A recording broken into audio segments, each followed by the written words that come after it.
Good Friday morning, Florida Panthers fans. It is Friday the 13th, just after 10 a.m. Eastern Standard Time. And the Florida Panthers are taking on the Washington Capitals tonight in the nation's capital in Game 6. The Florida Panthers came back to win their Game 5, 5-3, after being down 3-0 in large part to Swagoo Carter Verhaeghe's 5-point night. So the Panthers have the Panthers have an opportunity to win their first playoff series since 1996 tonight in Washington, D.C. This is the In the Box pregame Panthers versus Capitals show. We're going to preview tonight's Game 6. It's a big one, especially after the last one where now the Panthers have a 3-2 series lead. There's a very good chance that they can advance tonight. If not, they got the home ice padding for a Game 7. But they want to wrap this thing up tonight and advance to the second round for the first time since 96. So, first of all, let's quickly talk about last game. In the last game, the Panthers were down 3-0. 3 goals allowed on their first 13 shots. It was even earlier than about midway through the second, and then they came back. Here we have Manny Chang from 5 Reasons Sports. Manny, you were at the game, obviously. Wow. Well, first of all, I want to apologize if you hear my dog in the background. She's going absolutely nuts. I think you saying that the Panthers can win a series for the first time since 1996 probably got her super excited. She probably has no idea when that was. I know I sure don't. I believe maybe I was 6, 7 years old. Probably I don't even know where I was. It feels like it's basically the same thing that we've been seeing in the regular season. I've been sitting behind Bill Lindsay and Doug Plagans for almost 8-9 years, and this year the Cats have been down 4-1, 2-0, and now 3-0, and they eventually end up coming back and winning it. And the one thing I've always been told is that, well, that winning formula doesn't work in the playoffs. Well, it sure as hell worked last game, and It definitely woke up a sleeping giant. Now, I think that might not work against the much better teams as we move on in these playoffs, but it established that Florida Panthers, just because they're down 3-0, it doesn't mean that it's over. It also means that the Washington Capitals basically gave up. I didn't see any more offensive pressures or anything like that after they went up 3-0. I even got the notice from their radio booth next door. Even they were kind of frustrated at the lack of offensive pressure after that. But listen, the crowd was amazing. The atmosphere was great, but it's still, yes, it's just one game, but being able to at least win a game like that, being down 3-0 in the playoffs, not being in the regular season, I think it just create that, that bonding team thing that, things have not been the way we wanted to in the series. And, going forward, I do believe this team now is getting that mental part of the playoff, feel, right? Because in all honesty, this Capitals team is not Toronto. This Capitals team is not the Lightning. This Capitals team is not the Carolina Hurricanes that they can go on you real quick. So, they've done such an amazing job at getting into the Panthers' heads. And I think the Panthers have, not that they've conquered it, but they've realized that they got to be able to just do the little things more than just try to go all out. And I think last game, they finally broke it being down 3-0, and you saw the result. And nothing can be said about Bob. I will not accept any Bob slander. That was last season, maybe the year before. But he's come up in such huge moments in the game that, so far, no Bob slander should be even talked about. Mackenzie Weegar, that's another story. He was +5 last game. He had 1 turnover last game, but that 1 turnover almost led to a Johansson score. But also, I could have switched momentum. I'm just saying. I also saw a big Huberdeau turnover that same game. It was Huberdeau or one of the bigger players too. Big turnover right to the middle. Whoever turned that puck over and it got deflected and then went in. I believe it was Ben. It was Ben Sherrod. He was trying to clear it from the end boards, and he had I think he had 1 or 2 guys on him. But it's just those small things that we've been talking about all year, Alex, and plus in the whole like playoff scene is like those little plays matter in the playoffs. It creates a game of inches come now. Yes, of course. I mean, you want to go back to Game 4 where the puck nearly goes in the empty net. So, yeah. Yeah, and just quickly before we move on and we bring on Hussam, the Panthers have a Game 6 tonight. The Leafs Lightning are in Game 7. The Bruins Hurricanes are going to a Game 7. The Penguins Rangers. They're in Game 6 tonight. Game 6. So no one in the East has wrapped anything up yet. I think the only team that's clinched so far is in the West was Colorado. And last night it was St. Louis. And St. Louis beat Minnesota. And Edmonton ends up winning last night. So now they're going to 7 back home. It's a very tight playoff. There's no Colorado first round. They've done that for years. They've kind of walked. I mean, it's also Nashville. And Nashville didn't have UC Soros, who's a Vezina finalist. Yeah. So, the Eastern Conference is a very tight division, as we can clearly see, where there's a chance that all the series are going 6 or 7 right now. So that's that. Now, talking about the Panthers into this game, when I did my 3 concern article before Game 5, my 3 concerns was the power play, Anthony Duclair, and the lack of explosiveness from Alexander Barkov. I said if they got one of the 3, there's a decent chance they'd win. If they got 2 of the 3, they're going to win. If they got 3 of 3, good luck, Washington. Power play still didn't do anything. 0 for 3. They got their looks, but now it's just like, can the puck go in? Yeah. Barkov, 2 assists. I think he turned it up. I think he had more of that Barkov-esque performance. He got the assist on that 4th goal for Verhaeghe too, and I think he got the assist on the first Verhaeghe goal too. Duclair didn't score, but you could tell he was hitting more. He was faster on the puck. He was getting his look. So I'm going to say it was about 1.5. We had 1.5 done. I think that was the better Duke game that I've seen all series. I think he's just going to pick it up from now. Barkov is Barkov. And we're bringing on Hussam. He's excited. He's got the Dolphins flag in the back, the Heat shirt on. I got the Heat hat on, Dolphin shirt. We're ready for this Panthers game, Hussam.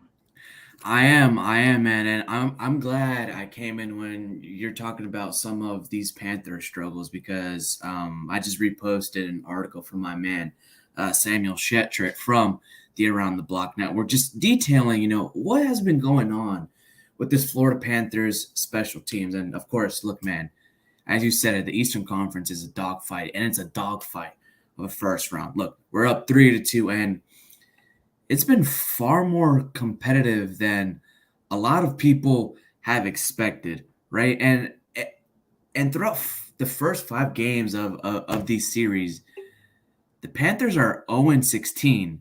Seriously, 0-16 in the power play, and like no goals on 16 tries. Let me tell you this. I'm not even the biggest hockey watcher or hockey fan. I'm like the guy that'll do the Chance the Rapper meme. Yeah, let's do that hockey, guys. 100%. But got these opportunities. You have to capitalize on them. And I really like how you described the power plays. What was Alex and Manny? It's getting absurd. I was doing some research and some digging as well. The Panthers finished 5th best in the league in power plays, and they were so red hot towards the end of the year. And their percentage, if I did the research right, basically they sustained a league best power play percentage of 30.9% since February, and then poof, it vanished. And one of the explanations you could tell is, if you guys think about it, trying to reincorporate Aaron Ekblad on the first power play unit. The other thing is the penalty kill struggles. And one thing, I'll say before I let you guys, deep dive and put more into this analysis, especially for the penalty kills that they're trying to go for. You can't cover Alex Ovechkin. Well, yeah, you want to double team him, triple team him, or put everything against him. It's Alexander Ovechkin. I mean, he's a Hall of Famer. He's the great number 8. But their fatal flaw is the predictability. And it's basically their MO, John Carlson. He sets the table for everything and everybody else at the top of the zone. Now, what they can do, number one, is they can counter this by putting pressure on Carlson and make him move so that he doesn't get it ready. So that way it doesn't get like the flow going left and right. No, I do agree with you, Hussam, but as well, it's Oshie that's getting all these goals up front. And he's like you gotta have better body positioning in front of him. I don't care. That OV one-timer has been there for years. It's not going anywhere. Can you adjust to that? Absolutely. Can you put a body on TJ Oshie in front of the net? Hell yeah, you can. So I think, in a sense, if you're, obviously you're down a man, right, Hussam? So what would you rather have? Personally, I would rather have just John Carlson just shoot it, and we have our guys in front just making sure that Oshie does not get a stick on it. Right? And then you give yourself a much better opportunity at clearing the puck. Right. Well, Manny, before I don't want to cut you off, but I do gotta run. But keep this analysis going and make sure y'all keep tuning in to the Panthers Fifth Line and follow the Fifth Line Twitter account as well. This was awesome, guys. Thank you. Everyone, make sure you follow Hussam. He's gonna keep reposting articles from. Can you repeat the network one more time? ATB Network, Around the Block Network. So more content coming at you from us and ATB Network via the 5 Region Sports Network. Now, quickly on that penalty kill for the power play for the Capitals, Ovechkin, Carlson, Backstrom, I think it was 2009 they've all been together. So they've been all together on the same team since 2009. They're probably the most, between them and Pittsburgh, have the 2 most longest tenured power play players with Letang, Crosby, Malkin, Ovechkin, Backstrom, Carlson. Now, you got to respect Ovechkin because he gets that open shot. It's a goal. It's always there. You always no matter what you do. Their power play is 6 for 20 in the playoffs. Their power play is so good because you have to respect Ovechkin, but you also have to respect Carlson because he's a great two-way defender and he puts up a lot of points. You have to respect Backstrom on that right circle, who can feed the crossing passes. And now you got to respect TJ Oshie, who can deflect the pucks at will. And we don't remember, when TJ Oshie was in St. Louis, he was an all-star player. Now, I think he's about 34, 35 now. He's getting up there in age. But he has one of the better hand-eye coordinations I've ever seen. TJ Oshie's a very, very talented hockey player. So stay out of the box. Stop throwing the puck out of the rink and getting yourself a delay a game and too many men and stupid stick penalties where you try to get the puck and you end up getting both legs. I will also say this. I think the refs sometimes have confused us on which way they want to call it. I'm not going to play that ref game. I'm just going to say what I've seen, right? Like in one period, it'll be this way. Okay, so then teams adjust to the next period, do it that way, and then all of a sudden they get a 5-on-3 because things just all of a sudden the whistle starts to blow. I will say this, though. It'll be very odd and weird. I have never seen this before where a team can win a playoff series and not score a power play goal. Well, that has an opportunity to happen tonight. I'm kind of interested to see. Yeah, so I tried looking this stat up, but I couldn't really find it. And I know people have been mentioning it. But can the Florida Panthers win tonight without scoring a power play goal? Yeah. Now, what I also want to know is, and Alex, maybe you know this, what was Washington's PK ranking? During the season. Washington's PK ranking. I have the stats right now. So Washington's penalty kill ranking during the regular season was NHL. Let's also, have a wide discussion here. Panthers haven't played the Capitals since November. So right? The Capitals had a 1, 2, 3, 4, 5, 6, 7, 8, 9, 10, 11. They were 13. They were just a little bit over middle of the pack, where the Panthers were 17. They were pretty much right in the middle of the pack, a little lower than the middle of the pack. You know what I always remember, Alex, when we're on the power play and we score, Hornquist is always at front of the net. Yeah. Hornquist is always in front of it. I haven't seen that a lot.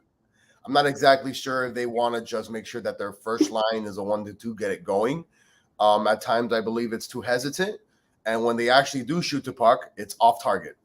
Always. It doesn't go through. So, you got to also give Capitals a credit, man. I think they've had 20 plus blocks the last couple of games. Well, Like they do a great job of getting in front of them. When you're watching the difference between the two, not just power play, when we're looking at the two defensive zone structures, Florida backs in more. Florida's wingers sit towards inside the top of the circles.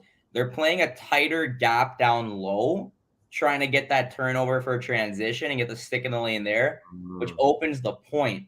That's why Washington gets so many shots towards goal. Yeah. Washington, on the other hand, tightens their gap. So Florida's defense barely has any breathing space to make a move at the point. And that's why they turn the puck over a lot. But when you get the puck down low, it's a lot easier for the Panthers to battle for the pucks. And that's when you see the game starting to pick up. When the Panthers get the puck low and they're working the Capitals, because then either the Capitals forwards are going to have to slide in and expose the points, or they stick to the points, and now it's a 3-on-2 down low. And the Panthers in the board battle seem to have better momentum when they're cycling the puck. Mm-hmm. Gotcha. No, I mean, in a great scenario, you'd want this power play to get going, especially, if you make it past this round, because you're going to need it, whether if it's Toronto or Tampa, right? I mean, we saw last night that even with a great 5-on-5 team, how did Tampa get back in it? Stupid Leaf penalties, right? And then they get the tying goal, the 3-3, and then everything else is just up for grabs. So at some point, the Panthers power play has to become that. It has to be not the thing that you rely on, but the 5-on-5 hockey at times won't be there, right? And when you get an opportunity to go on top, you need to be able to cash on it. And, again, when you look at the next teams going forward, again, with Tampa and Toronto, those teams want to go out there and score, especially Toronto. Like, Toronto has the same mentality as the Panthers do. Go out there, let's transition, let's create all-man rushes, let's just create havoc up front. And it's like, well, Florida at some point, they're going to have to get their power play going because, one, they're too skilled for it. And I think, number two, Anthony Duclair, man, I need to see this speed guy again, man.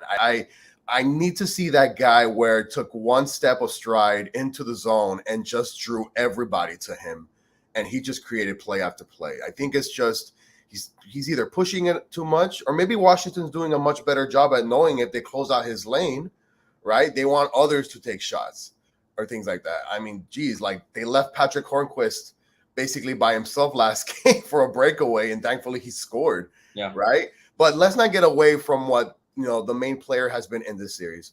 Carter Verhaeghe has been probably the number one Panther on this team that probably just said, screw this. I'm gonna do what I can, and I'm gonna take it apart. And he's shown so much energy and so much consistency that maybe that could be the leverage that Duclair needs to say, hey, listen, I don't need to pressure myself. I just need to go out there and play.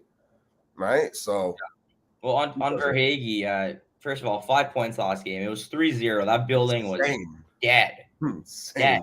Washington had about a 2-minute time window after that third goal where Florida sat back, panicked, turned the puck over. Washington was absolutely all over them for 2 minutes.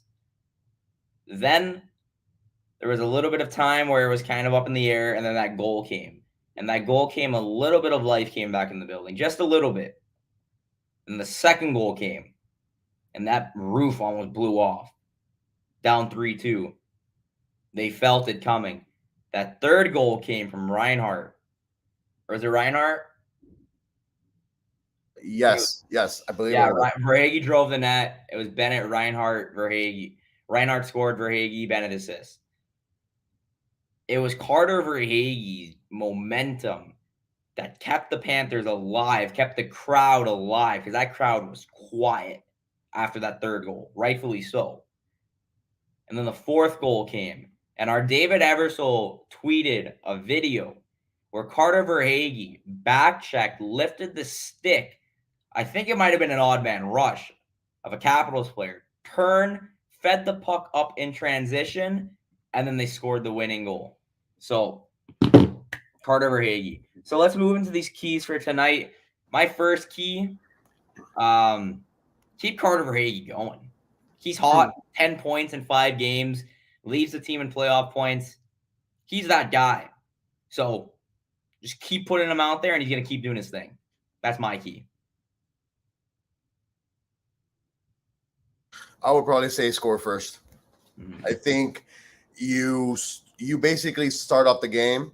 I don't want to wait for Washington to gain momentum. I think I've seen that too much in games 3 and a little bit in game 4. I think you just go out there and you just play your game. Like, what's the difference? You're not playing in your arena. Okay, that's one. That's not a huge thing. And 2, you're playing in a arena that you've already been there twice already.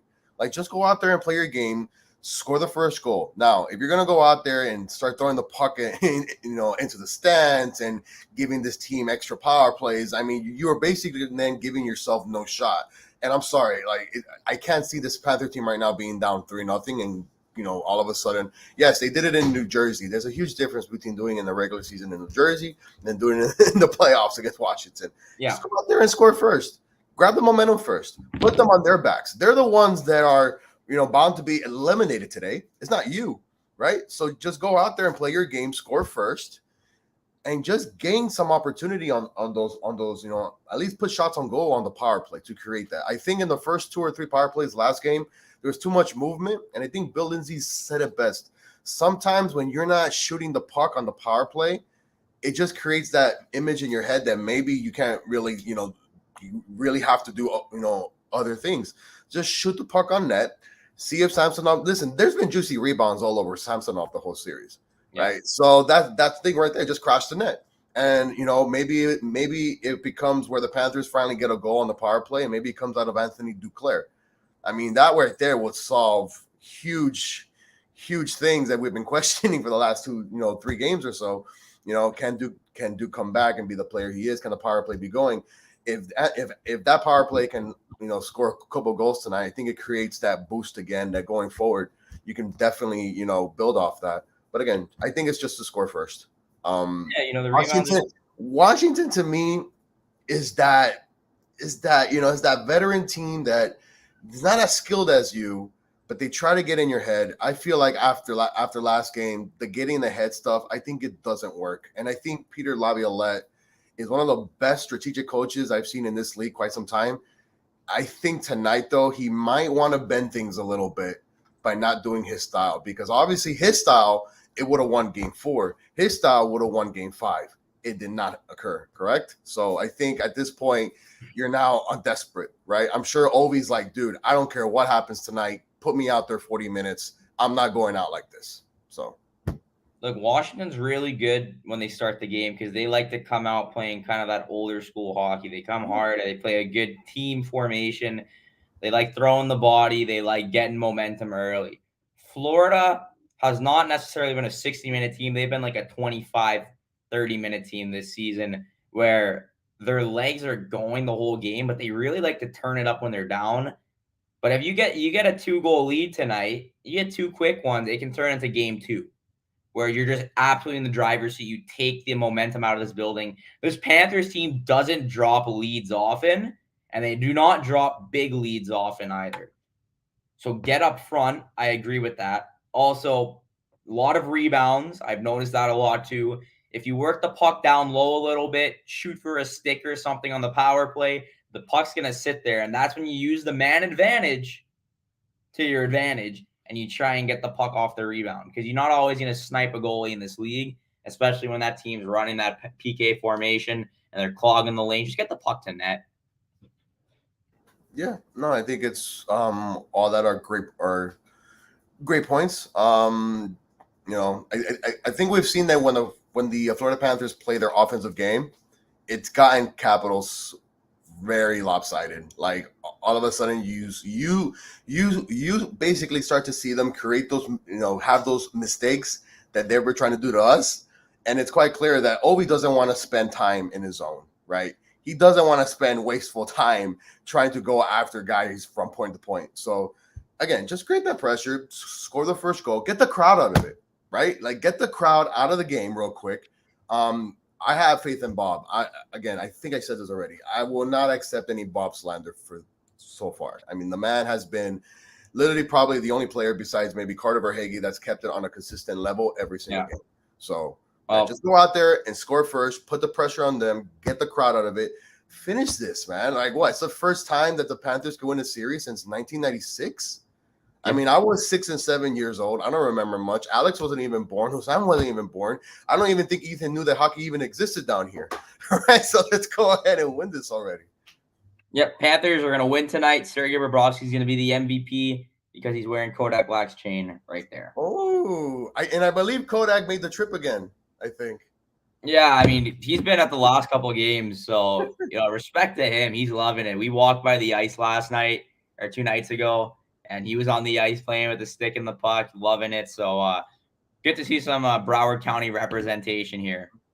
We will have a post game as well. I know that we will have a post, and we will have press conference coverage and more content throughout the day because when we do daily content here, we really mean it. We're doing 3, 4, 5 different things all on the same day. We're keeping you guys 100% fully updated and fully in check with this Florida Panthers Washington Capitals series. And we're not stopping until the Panthers stop. So I think it's the perfect time to wrap up the show. It's just about 10:30. Puck drop is at 7:30 tonight in DC. Is it still the Verizon Center? I believe it is still the Verizon Center. Last time I checked. All right, so it's the Verizon Center. 7:30, Game 6. Panthers have a chance to win their first playoff series since 1996. Make sure you subscribe here to the 5 Reasons Sports Network and turn on the post notifications so you are updated with all of the content on this channel. And make sure you follow Fifth Line 5R for all of our Florida Panthers game updates, press conference updates, show updates, and everything else. For Manny and myself, we'll see you guys next time on In the Box for postgame.